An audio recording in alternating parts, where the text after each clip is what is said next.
Assalamualaikum warahmatullahi wabarakatuh. Selamat pagi anak-anak. Waalaikumsalam warahmatullahi wabarakatuh. Selamat pagi, Bu. Bagaimana kabar kalian hari ini? Alhamdulillah baik, Bu. Nah, kalau ibu bilang bagaimana kabar kalian hari ini, kalian jawabnya gini ya. Alhamdulillah, luar biasa, tetap semangat, Allah baik. Gitu ya. Ya, Bu. Coba lagi. Bagaimana kabar kalian hari ini? Alhamdulillah luar biasa, tetap semangat, Allahu Akbar. Nah, sebelum kita mulai pembelajaran ini, sebaiknya kita berdoa terlebih dahulu ya. Doa mulai. Bismillahirrahmanirrahim.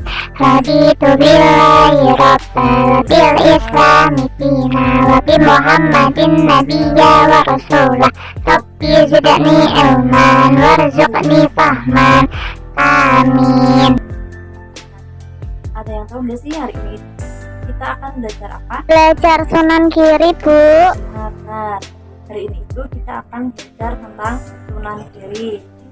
Siapa nih yang tahu nama asli dari Sunan Giri? Saya, Bu. Silakan. Raden Paku. Ya, benar sekali. Nama asli dari Sunan Giri ini adalah Raden Paku. Beliau lahir pada tahun 1442 Masehi. ayahnya bernama Syekh Maulana Ishaq. Kemudian masa kecilnya itu diasuh oleh saudagar kaya raya di yang bernama Nyi Ageng Pinati. Pengasuhan berawal ketika seorang awak kapal menemukan peti yang tersangkut di kapal Nyi Ageng Pinati. Kemudian bayi itu diberi nama Jaka Samudra oleh Nyi Ageng Pinati dan diangkat sebagai anak-anaknya.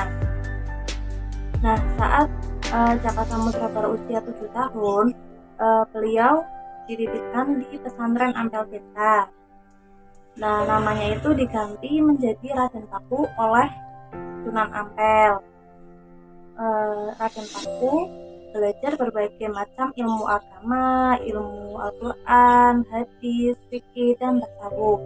Nah, cara kecerdasannya dalam menyerap berbagai ilmu, Raden Paku diberi gelar Maulana Ainul Yakin.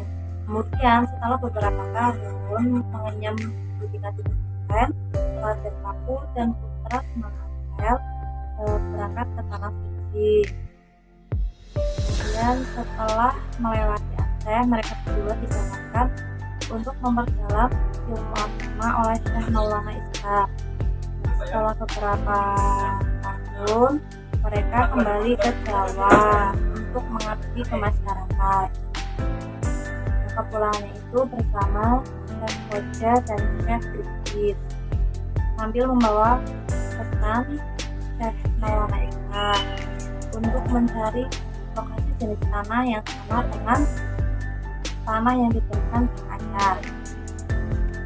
Kemudian Sunan Giri itu menikah dengan Mas Murtosia, putri dari Sunan Ampel. Nah, sebelum membangun pesantren, Sunan Giri itu melakukan usaha dagang milik Nyi Ageng Pinati. Pendirian pesantren Giri Kejaten ini bermula dari munajatnya selama 40 hari hingga pesan sang ayah ketika bertemu di Pasai Aceh. Dan pada akhirnya Sunan Giri menemukan jenis tanah yang sama di perbukitan pada tahun 1480 Masehi dan diberi nama Giri. Dalam bahasa Sanskerta itu Giri berarti gunung. Nah, seiring dengan perkembangan Islam, Giri Kejaten ini tumbuh menjadi kota dan pusat pemerintahan penyebaran Islam. Sunan Giri wafat pada awal abad ke-16. Beliau dimakamkan di sebuah bukit di Desa Giri Gajah, Kecamatan Kepumas, Kabupaten Gresik. Nah, tadi kan kita sudah membahas biografi singkat Sunan Giri. Sekarang, poin D, kita akan membahas peran Sunan Giri dalam mengembangkan Islam di Indonesia. Ada yang tahu perannya apa aja? Angkat tangan yuk.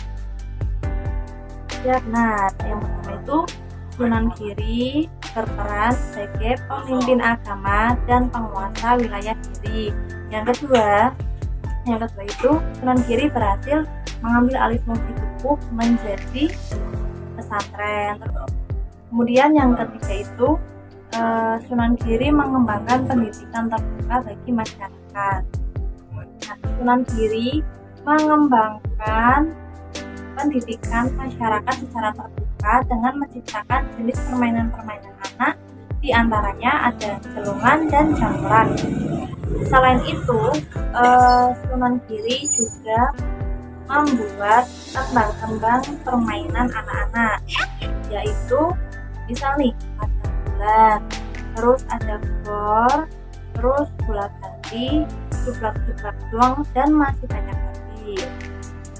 Kemudian peran yang terakhir yang keempat, Braille itu memanfaatkan seni pertunjukan sebagai media campuran.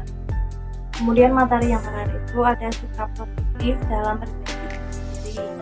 Yang pertama itu santri yang cerdas, tekun, dan ulet dalam menuntut ilmu. Kemudian toleran dan bijak dalam bertakwa. Kemudian yang ketiga, beliau menjadi pemimpin yang mengayomi rakyatnya. Dan yang terakhir itu seniman yang kreatif. Nah, dari materi yang tadi Ibu jelaskan, apakah ada yang ingin bertanya? Kalau ada, silahkan tunjukkan. Ayo, siapa yang ingin bertanya? Kalau tidak ada yang bertanya, Ibu cukupkan pertemuan pada pagi hari ini sampai sini. Kurang lebihnya mohon maaf. Terima kasih. Wassalamualaikum warahmatullahi wabarakatuh.